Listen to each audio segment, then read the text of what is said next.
मागो दमासिनि गोजोननाय जासिनाय थाबाय। दिनैनि प्रग्रामा जाहैबाय बड'लेण्ड गट टेलेन्ट आरो बेवहाय माल्टि टेलेन्ट रियेलिटि श' बे मोननै हाबाफारिनि लानानै दिनै खुंनाय जादों बे हिमालय हटेलाव। दा बेयाव आंखौ चिफ गेस्ट हिसाबै लिंहरनायलाय आं जोबोद गोजोननाय मोन्दों आरो स्पेसियेलि आं डाइरेक्टर बिथां जोंनि डाइरेक्टर फंबाय परगेश्वर बर' बिथांखौ आं स्पेसियेलि धन्यबाद होयो। जोंनि बे बड'लेण्ड ओनसोलाव जेनाखि जोंनि उन्दै उन्दै गथ'फोरनिफ्राय लानानै जुनियरफोर बिथांमोनखौ दिनै मोनसे टेलेन्टखौ हान्ट खालामबाय थादों। बेयो जोबोर मोजां आरो बेखौ सिन्था खालामोब्ला जोंनि भबिष्यतआ मोजांखौ जों सिन्था खालामनो हायो आरो मोजां मोनसे जोंनि बे ओनसोलाव मोनसे नामखौ लाबोगोन बेनि सायाव जों मिजिंथिदों। आरो दिनैनि बे जेनाखि सेमि फाइनालखौनो बुंनांसिगोन, जेरावहाय बेयाव सेलेक्ट जागोन। आंबो नायबाय गोबां मानसिफ्रा दिनै गोबां टेलेन्टजों दिनै श' खालामदों। जों सिगांफोराव बेबायदि नुफेराखैमोन जे जोंनि ओनसोलावबो जे गोबां जोंनि जेनाखि इयुथ्सफोरनिफ्राय लानानै गथ'फोरनिफ्राय लानानै गोबां हिडन टेलेन्टफोर दं। जों बेखौ दिनै नुनो मोनबाय।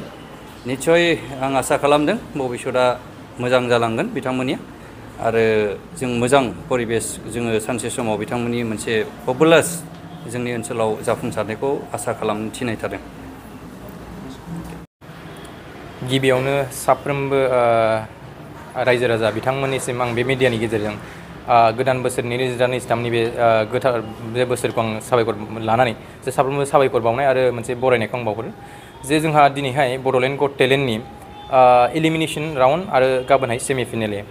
दा जोंहा बेयाव 15 जनसो दाब दाब जायगानि 15थासो मतलब डिस्ट्रिक्टनिफ्राय गोबां 100 मतलब 10 जन जायफोर बाहागोदारिफोर बिथांमोना मोसानाय, मेथाइ खननाय, दामनाय देनाय, ड्रामा दिन्थिनाय आरो बिट बक्सिं जायखौ होननानै बुङो खुगाजों थारमाने मिउजिक दिन्थिनाय आरो बायदि रोखोमनि टेलेन्टखौ जों बेयाव नुनो मोन्दों बड'लेण्ड गट टेलेन्टआव। दा जोंहा मेगा राउन्ड जोबनायनि उनाव दिनैहाय एलिमिनेशन आरो सेमि फाइनेल जोंहा हिमालय हटेलाव जेराव जानो हादों आरो जोंहा बे एलिमिनेशन आरो सेमि फाइनेल जोबनायनि उनाव जोंहा ग्रेन्ड फाइनाल जागोन, जेराव बेखौ जों धुमधामैनो खुंगोन। फैबाय थानाय समाव ग्रेन्ड फाइनालखौ गोगोमथारैनो साफ्रोमबो रायजो राजाखौ आं खावलायनो लुगैयो बेयाव बाहागो ला, ग्रेन्ड फाइनालाव नायफै, जों खावलायगोन साफ्रोमखौबो। दा दिनैनि जे एलिमिनेशन राउन्डआव बेखेवगिरि हिसाबै गाहाय आलासि हिसाबै नुजाफैनो हादों जोंहा सायखं बसुमतारी आरो बिथां मानगोनां MCLA बिथाङा जायखौ होनना बुङो बि सावरायग्रा जोंहा सार बिथांखौ आं साबायखर बावदों गिबियावनो। आरो लोगोसे नुजाफैनो हादों रादाबनि गाहाय सुजुगिरि बारग' सुजुगिरि आरो बड'लेण्ड रादाबखौ दैदेनगिरि मैखोम बसुमतारी बिथां आरो गोबां आलासि नुजाफैदों।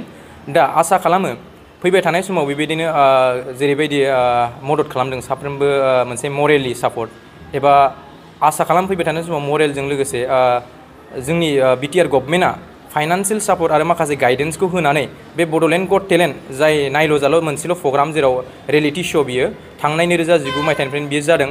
फैबाय थानाय समाव जोङो बेनिफ्रायनो नेसनेल आरो इन्टारनेसनेल लेभेलाव जोङो बे हाबाफारिनि गेजेरजों जों माखासे बाहागोदारिबो जों दैथायहरबाय आरो थांनाय 2022 नभेम्बर आरो अक्ट'बरनि गेजेराव जोंहा थाइलेण्डआव जानाय मोनसे प्रग्रामाव जोंनि बड'लेण्ड गट टेलेन्टनिफ्रायनो ब्रन्जनि मेडेलबो जोंहा देरहाबोनो हादों। दा बियो बिराद जोंनि थाखाय गोग्गाथाव।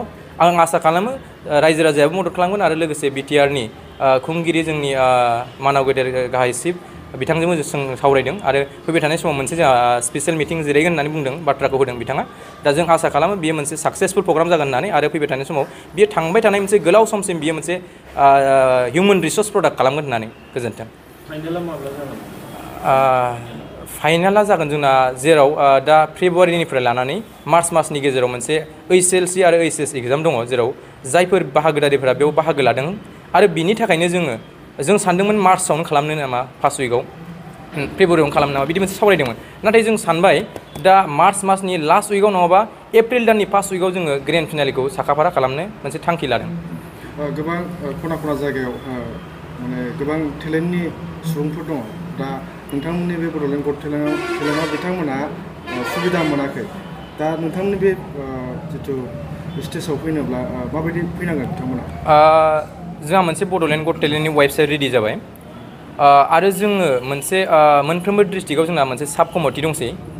दा फैबाय थानाय समाव जोङो मोनफ्रोमबो डिस्ट्रिक्टआव प्रग्राम मोनसे अडिशन लाहैगोन आरो दा बेयाव जानायनि सिगां जोङो नोंथांमोननि मिडियानि गेजेरजों होगोन, फेसबुकनि गेजेरजों जों होगोन, पेपारावबो होगोन आरो लोगोसे जोंहा मोनसे वेबसाइटबो रेडि जाबाय हयथ' इन केस सोरबाफोर जुदि फिजिकेलि जुदि अडिसन होनो हायाबा बाहागो लानो हायाबाबो बिसोर अनलाइन अडिसन साबमिसन खालामनो थाखाय मोनसे केटेगरिखौ जों दोननाय जादों जेराव साफ्रोमबो जोंनि आसामनि गेजेराव एबा बिटिआरनि गेजेराव एबा खना खनला जायगायाव थानाय सुबुंफोरा बेयाव बाहागो लानो मोनगोन आरो ओंखायनो आङो जायफोर मेलेमजिबि आरो सानथुमैगिरि बिथांमोनखौ आं खावलायनो लुगैदों बे प्रग्रामखौ जेसेबां हायो एसेबां शेयार खालाम फोरमाय बयनोबो आरो बिथांमोना बेयाव बाहागो लाथों आरो गावनि टेलेन्टखौ दिन्थिनानै मुलुगनि गेजेरावनो एबा समाजनि गेजेरावनो सासे रोंगौथि गोनां सुबुं जानानै गावनि थांनानै थानाय लामाखौ बिसोरो दिहुननानै लानो हाथों।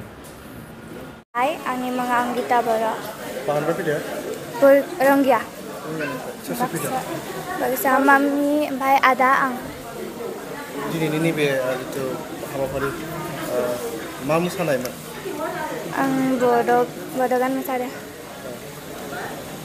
मोसानो मोननानै बाहागो लानो मोननानै माबायदि आसा खालामदों आं नाजानायगोन जितिनो फाइनालाव लासै थांनो फाइनालसिम देरहासारगोन होननानै आसा दं नामा बेसे गोबाव प्रेक्टिस खालामनानै फैनाय बेयाव आं सानसे मैया खालामदोंमोन आरो प्रेक्टिसखौ Manis Das, Salagati.